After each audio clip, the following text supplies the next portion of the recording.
Hi guys, welcome back to Tech Tip Tutorial. Today we're going to talk about how to add music in Capcut using laptop.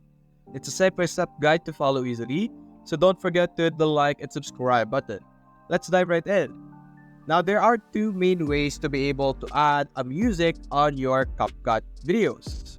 Now the first method is using audio over here on the top left, and it will provide you with some royalty-free audio that you could use for your different videos. So for example, we have here your vlog.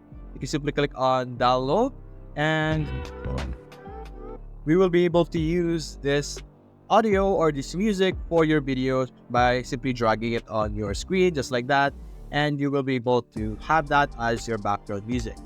Now the other method is by using media over here. You're simply going to import your music video or musics that you have downloaded on the internet and make sure that it is on your computer, and you're simply going to drag and drop it or click on import, and you will be able to find the file that you want to import, which is basically the music.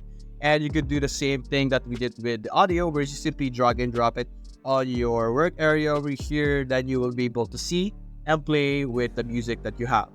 So that's basically it, guys. If you enjoyed this video, leave a like and subscribe. Thanks for watching.